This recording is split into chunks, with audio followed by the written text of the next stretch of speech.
Now, all right. Hi, this is Eric Hall with Fuze Magazine, and today we're sitting down with Ryan, and he's from the band For Today.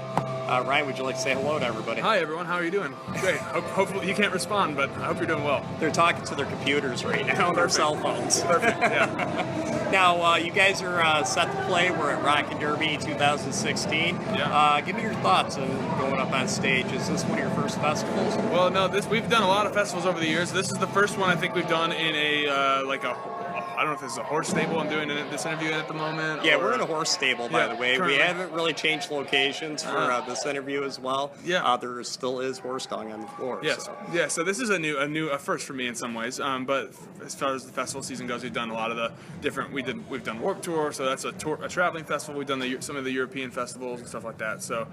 But this is the first upstate New York festival in a horse stable, for sure. And it's been fun so far, so I'm looking forward to playing tonight. It's going to be a good time. That's awesome.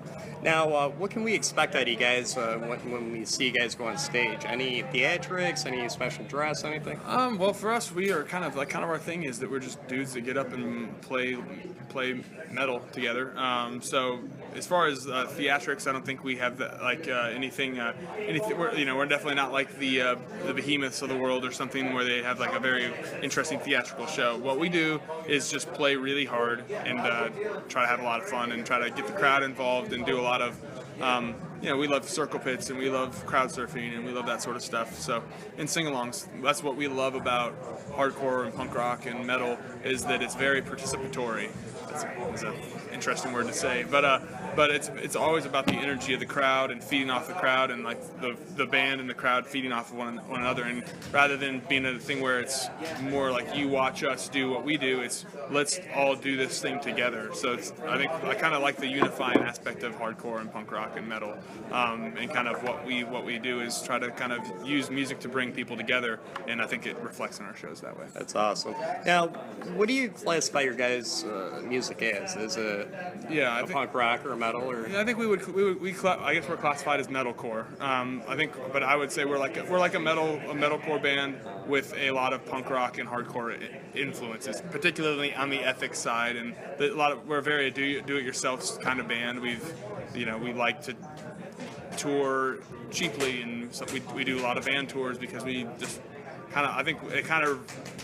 that's what got us into music, was doing it for the love of it. So I think, though we're at an area we can afford buses, we can afford to take them, we would just rather not. So I think that's been kind of a fun thing for us. We'd rather just kind of do it the way we've always done it, or the way we did it when we were growing up, at least. Because we've definitely, we've made ventures into buses and stuff like that, and it's fine. But I kind of like returning to the roots of why we do it, and that's kind of been a really. That's where I feel a lot of bands these days have lost track of how to get people out to shows, especially in the local scenes. You don't see people hang the flyers anymore. They depend heavily on Facebook and Twitter and everything else. Yeah. They forget what the roots are sometimes. Sure. Even just being local, and some of the regional nationals do that as well. Sure. They depend on too many electronic aspects, and I'm not saying that the bigger bands are going to go hang flyers or anything, but a lot of the local, regional level. You come into a town, go to some of the bars, slap some stuff around or some street signs. Sure. Now, what do you think of like music and stuff being put on YouTube? There's a huge aspect of where people are getting a lot of music for free. Yeah. How do you feel? Do you feel that YouTube could be monetized a little bit more to pay the artists? Well, I think that there's a lot. That's a huge question, and there's a huge debate with that. I mean, because I think I heard a statistic the other day that like 87 streams on Spotify is for the artist the same as one iTunes download. So yeah. It's difficult for the artist, I think, in an age where streaming is more and more prevalent.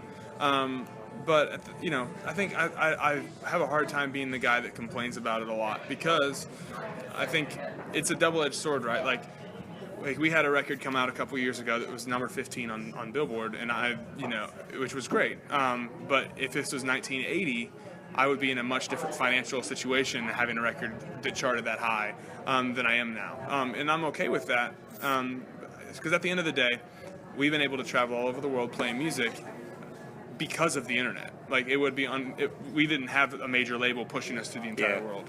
We had a great independent label that has been doing a great job with us. But the internet is the medium in which people advertise now, and the medium in which people do all sorts of the promotion that it takes to make a band break at this point is all done via the internet. So absolutely. So it is a thing that it's a necessary thing that that we have, because at the end of the day, people can come see us in Brazil, or they can come see us in Germany, and they know our music. And up until recently, when we signed with Nuclear Blast Records, most of our records were primarily released in North America, and you had to download them to even go over there. So we were going to these countries where you couldn't even buy a record, and we were playing packed out rooms because of the internet. So in a way, we would make more money if everyone who listened to our band bought it, but at the same time, more people listen to our band now than would otherwise. So I definitely agree. It is a double-edged sword, and I always love everybody's opinions on it. Sure. I'm going to ask you one just random, stupid question. Perfect. McDonald's or Burger King? Ooh, well, I'm going to give you an equally stupid answer, because I think McDonald's, I love McDonald's because they're in a lot of truck stops. They're open 24 hours a lot more often. Yep. But if I'm just going on pure burger alone, I'm going to pick Burger King, but I'm going to back McDonald's for being open 24 hours. Breakfast all day. Breakfast all day. 24 all day, whatever their lingo is these days. Yeah, they're killing it on the 24-hour tip, which is crucial for what we do. Show up at a truck stop at 2 o'clock in the morning, 3 o'clock in the morning, driving all night. Sometimes I'm hungry at 3 o'clock in the morning, and Burger King is going to let me down 10 times out of 10 on the 3 o'clock in the morning visit. So I'm going to go with McDonald's on that one. That's awesome. And where are you guys heading next? Well, we have some time off in this summer. We're doing a couple of festivals. There's a festival in Denver, Colorado called Heaven Fest. We're doing that. But we just got off tour. This is the last day. We were just out with Memphis Mayfire. We came as Romans and Miss May I.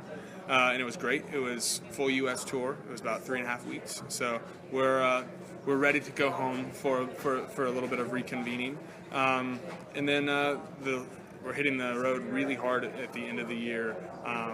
So I can't announce it yet, but there will be a tour we're announcing very soon that is pretty awesome. So we're looking forward to that. And so we'll have the summer to recoup and then smash it at the end of the year. Yeah, absolutely. And I think everybody out there, once they get the chance to listen to your guys' music, I think they'll look forward to seeing you guys more in the future, hopefully up in upstate New York. And there's a lot of shows that go on in Syracuse. So, absolutely. Definitely touch base with us at some point. We'll get you hooked up with some promoters. That'd be great. We'd love that.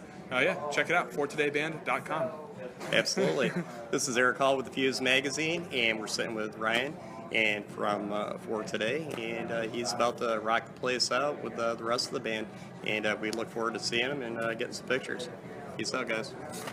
Cool. Thank you, man. Appreciate it. Absolutely, brother.